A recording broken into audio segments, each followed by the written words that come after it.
নমস্কার বন্ধুরা, welcome to Rupa's food story চ্যানেলে তোমাদের জানাই অনেক অনেক স্বাগত। আজকে বানাবো একটা ঝটপট ব্রেকফাস্টের রেসিপি। ব্রেকফাস্টের জন্য কিন্তু সকালে আমাদের অনেকের হাতে খুব সময় কম থাকে, তা কি করে এই দুটো ডিম আর একটা আলু দিয়ে খুব সহজে একটা ঝটপট ব্রেকফাস্ট তৈরি করা যায় সেটাই আজকে তোমাদের সাথে শেয়ার করব। তা তোমরা বন্ধুরা প্রথম থেকে শেষ পর্যন্ত পুরো ভিডিওটা দেখো, তোমাদের ভীষণ ভালো লাগবে। আর খুবই ঝটপট একটা রেসিপি যেটা তোমরা খুব সহজে খুব তাড়াতাড়ি ব্রেকফাস্ট কিংবা লাঞ্চ বলো যেটাতেই তৈরি করে দিতে পারবে। তা দেখে নাও আজকের এই ঝটপট রেসিপিটি। দেখো, প্রথমে আমি কিন্তু আলুটাকে খোসা ছাড়িয়েই রেখেছিলাম। এবার আমি একটা চাকুর সাহায্যে আলুগুলোকে আগে গোল গোল করে পিস আমি বার করে নিচ্ছি এই আলুর থেকে। দেখো, এরকম একটু পাতলা পাতলা করে গোল গোল পিস কিন্তু আমাদের বার করে নিতে হবে। যেমন করে আমরা আলু ভাজার সময় কিন্তু আমরা এগুলোকে বার করি প্রথমে গোল গোল পিসগুলো। তা আমি ছোট ছোট যেটা বেরিয়েছে একদমই ছোট সেটা আমি সাইডে রেখে দিলাম। এবার দেখো, এখান থেকে আমি 3টে ভাগ করে নিলাম আলুগুলোকে। তাই এইভাবে আমাকে কাটতে ভীষণ সুবিধা হবে। তারপরে দেখো, হাত দিয়ে চেপে ধরে নিয়েছি। তাই এইভাবেই চাকুর সাহায্যে একদম পাতলা পাতলা করে দেখো কাটছি, যেভাবে একদম সরু সরু ঝুরিয়ে আমরা আলু ভাজা করি সেইভাবেই দেখো এইভাবে দেখো কেটে নিচ্ছি আমি আলুগুলোকে খুব সুন্দর করে। দেখো এইভাবে একদম পাতলা পাতলা যাতে হয় আলুর পিসগুলো, এইভাবে আমি কেটে নিচ্ছি।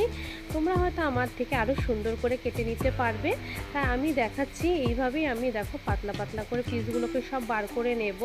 তোমরা যদি মনে করো কেউ এখানে আলু খাবে না, তাহলে আলুর পরিবর্তে কিন্তু তোমরা এখানে কিন্তু গাজর, বিনস, ক্যাপসিকাম এগুলোও কিন্তু তোমরা কুচি করে নিতে পারো, যে আলু খেতে পছন্দ করো না।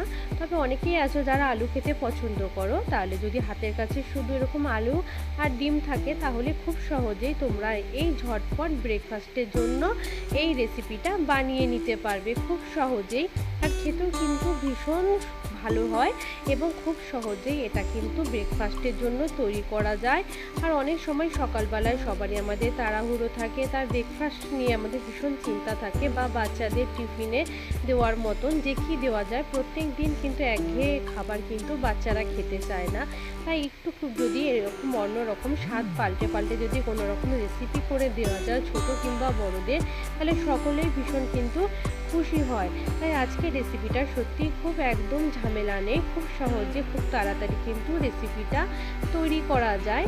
সেই রেসিপি আজকে সহজ সাধারণ রেসিপি তোমাদের সাথে আমি শেয়ার করছি। দেখো, আর সমস্ত আলুগুলোকে এভাবে আমি কেটে নিয়েছি। এবার একটা বাটির মধ্যে তুলে নিয়েছি আমি কেটে রাখা আলুগুলোকে। তারপর এবার আলুগুলোকে আমার জল দিয়ে একটু ধুয়ে নিতে হবে। যতক্ষণ একটু পরিষ্কার জল বেরোচ্ছে 2-3 বার একটু ধুয়ে নিলেই হয়ে যাবে আলুগুলোকে। তা আলু থেকে যে ঘোলা জলটা সেটা কিন্তু একদম চলে যাবে। দেখো, এভাবে খুব সুন্দর করে কিন্তু আলুটাকে ধুয়ে পরিষ্কার করে নেব। দেখো, আলুটাকে কিন্তু খুব সুন্দর করে ধুয়ে পরিষ্কার করে নিয়েছি। এবার আমি 2টো ডিম কিন্তু এখানে বাটির মধ্যে ভেঙে নেব। দেখো, একটা ডিম প্রথমে দিয়ে দিয়েছি, এবার আরেকটা ডিমও আমি দেখো এখানে ভেঙে দিয়ে দেব। 2টো ডিম কিন্তু এখানে দিয়ে দিয়েছি, তোমরা চাইলে একটা ডিম দিয়েও করতে পারো, তবে আলুর পরিমাণটা একটু কম নেবে তাহলেই হবে। এবার এখানে দিয়ে দিচ্ছি স্বাদ অনুযায়ী লবণ। তোমরা কেউ চাইলে এখানে সাদা লবণের পরিবর্তে বিট লবণও দিতে পারো। দিয়ে দিচ্ছি একটু গোলমরিচের গুঁড়ো, যেহেতু বাচ্চাদের জন্যই বেশিরভাগ অনেকেই কাঁচা লঙ্কা কুচি খেতে পারে না, সেই জন্য তোমরা এখানে কিন্তু এই গোলমরিচের গুঁড়োটা ব্যবহার করতে পারো। আর একটু বাইন্ডিংয়ের জন্য দিয়ে দিচ্ছি সামান্য একটু, দেখো 1 চামচের থেকেও কম একটু ময়দা। এটা বাইন্ডিংয়ের কাজটা খুব সুন্দর করবে। এরপর সমস্ত কিছুকে দেখো খুব ভালো করে চামচের সাহায্যে কিন্তু আমি এখানে মেখে নিচ্ছি। আর খুবই সামান্য অল্প উপকরণে কিন্তু আমাদের এই সুন্দর ব্রেকফাস্ট রেসিপিটা তৈরি হয়ে যাবে একদম খুবই সহজে। দেখো, তারপর এবার খুব সুন্দর করে এখানে আমি মিশিয়ে নিচ্ছি। যদি কেউ বাড়িয়ে ছোট বড় কেউ যদি এখানে গাজর, বিনস খেতে পছন্দ করে, ক্যাপসিকাম, সেই কুচিও কিন্তু আলুর পরিবর্তে তোমরা এখানে ব্যবহার করতে পারবে। তারপর দেখো, সমস্ত কিছুকে খুব সুন্দর করে ভালো করে মিশিয়ে নিতে হবে, যাতে লবণ গোলমরিচের ফ্লেভারটা সমস্ত আলু এবং ডিমের মধ্যে সুন্দর করে মিশে যায়। এইভাবে কিন্তু খুব ভালো করে কিন্তু আমাদের নেড়ে চেড়ে সমস্ত আলুর সাথে মিশিয়ে নিতে হবে। তারপর এখানে একটা কড়াই গরম করতে বসিয়ে দিয়েছি। কড়াইটা খুব সুন্দর করে গরম করে নিয়েছি, আর এখানে নিয়েছি মাত্র 1 চামচ তেল। 1 চামচ তেলে কিন্তু আজকের এই ব্রেকফাস্ট রেসিপিটা তৈরি হয়ে যাবে। তারপরে একটা সুন্দর করে ব্রাশ দিয়ে দেখো এভাবে তেলটাকে সুন্দর করে একটু ছড়িয়ে নিয়েছি। খুব সুন্দর করে ছড়িয়ে নেওয়া হয়ে গেছে। দেখো তেলটা আমাদের একটু ভালো করে বারবার নেড়ে চেড়ে নিলে কড়াইটার মধ্যে তেলটাকে ব্রাশ দিয়ে, তাহলে কিন্তু আমাদের এই রেসিপিটা খুব সুন্দর উঠে যাবে, একদম অসুবিধা হবে না। মাত্র 1 চামচ তেলেই কিন্তু আজকের এই রেসিপিটা ঝটপট একদম রেডি হয়ে যাবে। তারপরে দেখো এই আলু আর ডিমের মিশ্রণটা কিন্তু আমি এখানে ঢেলে দিয়েছি। ঢেলে দেওয়ার পরে তারপর আমি খুন্তির সাহায্যে আলুগুলোকে কিন্তু একদম সব জায়গাতে ছড়িয়ে দিচ্ছি, যাতে এক জায়গায় উঁচু না হয়ে থাকে। সমস্ত ডিমটার মধ্যে আলুটাকে সমানভাবে ছড়িয়ে দিতে হবে আমাদের। তারপর উপর থেকে একটু সামান্য ধনিয়া পাতা কুচি দিয়ে দিচ্ছি। যদি তোমাদের হাতের কাছে থাকে তাহলেই দেবে, আর না হলে এমনিও বানাতে পারো, কোনো অসুবিধে নেই। তারপর আমি এটাকে ঢেকে রেখে দিলাম। 5 থেকে 7 মিনিটের জন্য আমি অপেক্ষা করব। একদম লো ফ্লেমে রেখে দেব। এতে কিন্তু আমাদের যে আলুটা আছে সেটা কিন্তু সেদ্ধ হয়ে যাবে ডিমের সাথে। দেখো ঢাকা খুলে দেখাচ্ছি কত সুন্দর হয়ে গেছে, আর সেদ্ধ হয়ে গেছে কিন্তু আমাদের আলুগুলো। এবার আমি উল্টে দিচ্ছি, খুব সাবধানে একটু উল্টে দেবে। দেখো কত সুন্দর হয়েছে, নিচের কালারটাও কত দারুণ হয়েছে দেখতে। এবার একটু চেপে চেপে সুন্দর করে নিচের অংশটা যাতে খুব সুন্দর একটু লালচে ভাব ধরে, তাই হালকা করে চেপে চেপে একটুখানি আমরা ভেজে নেব।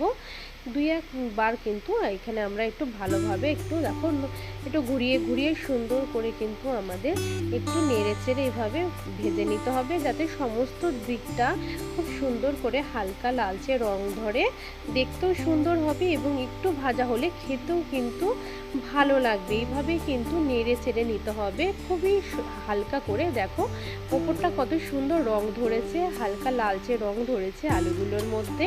এবার আমি একটা প্লেটে সার্ভ করে দেখাচ্ছি তোমাদের। কত সুন্দর দেখো একটা ঝটপট রেসিপি তৈরি হয়ে গেল আমাদের ব্রেকফাস্টের জন্য। আর দেখে মনে হচ্ছে এটা যেন একটা পরোটা।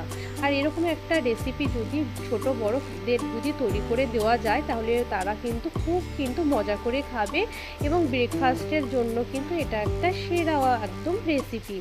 আজকে রেসিপিটা যদি ভালো লেগে থাকে অবশ্যই আমার ভিডিওটাতে কিন্তু অবশ্যই একটা লাইক করো, এবং আমার ভিডিওটা আরও অন্যান্য বন্ধুদের মাঝে একটু বেশি করে শেয়ার করে দিও। আমার চ্যানেলে যদি কোনো নতুন বন্ধু হয়ে থাকো অবশ্যই আমার চ্যানেলটা তোমরা একটু সাবস্ক্রাইব করে নিও, পাশে থাকা বেল আইকনটাও প্রেস করে নিও, যাতে আমি যখনই কোনো নতুন ভিডিও আপলোড করব সেই ভিডিও নোটিফিকেশন সবার আগে তোমাদের কাছে পৌঁছে যাবে। আর আমার পুরনো বন্ধুদের জানাচ্ছি অসংখ্য ধন্যবাদ সবসময় আমার সাথে এবং আমার পাশে থাকার জন্য। তারপর দেখো আমি একটা চাকুর সাহায্যে সুন্দর করে এটাকে একটু কেটে নিচ্ছি পিস পিস করে। তোমরা যেইভাবে পছন্দ সেইভাবেও কিন্তু তোমরা এটাকে কেটে নিতে পারো, বা কেউ যদি পছন্দ করো যে না এটা কাটবে না, রোলের মতন করে পেঁচিয়ে দেবে, সেটাও তোমরা করতে পারো। সেটা তোমাদের খুশি মতো তোমরা এটাকে কেটে বা রোল করে নিও। তা আমি এখানে দেখো একটু ছোট ছোট করে কেটে নেব। এত বড় বড় কিন্তু একটুখানি খেতে অসুবিধেই হবে, তাই একটু ছোট ছোট যদি সাইজে ছোট করে নেওয়া যায় তাহলে কিন্তু খেতে বেশ সুবিধা হবে। আর আলুগুলো কিন্তু খুব সুন্দর সেদ্ধ হয়ে গেছে, কিন্তু তোমরা ভেবো না যে আলুগুলো কাঁচা থাকবে। লো ফ্লেমে রেখে দিলে দেখবে আলুগুলো কিন্তু খুব সুন্দর সেদ্ধ হয়ে গেছে, আর খেতেও কিন্তু দারুণ টেস্টি হবে। একদমই কম তেলে কম মশলাতে তৈরি হয়ে গেল আমাদের ঝটপট একটা ব্রেকফাস্ট। তারপর দেখো কেটে নিয়েছি পিস পিস করে। এবার আমি একটু তুলে দেখাচ্ছি কাঁটা চামচের সাহায্যে তোমাদের। দেখো কত সুন্দর হয়েছে, আর খেতে কিন্তু বন্ধুরা সত্যি অসাধারণ লাগবে। তোমরা অবশ্যই বাড়িতে কিন্তু এটা কিন্তু বানিয়ে তোমরা নিজেরাও খাবে এবং ছোট বড় সবাইকে করে খাওয়াবে ব্রেকফাস্টে। আর ভালো লাগলে কিন্তু অবশ্যই আমাকে কমেন্ট করতে কিন্তু ভুলো না। কেমন হয়েছে অবশ্যই তোমরা কমেন্ট করে জানাবে। দুটো পিঠই কিন্তু আমাদের খুব সুন্দর, কিন্তু এই রেসিপিটা অমলেটটার কিন্তু ডিম আলুর অমলেটটা কিন্তু খুব সুন্দর কিন্তু দুদিকেই ভাজা হয়ে গেছে।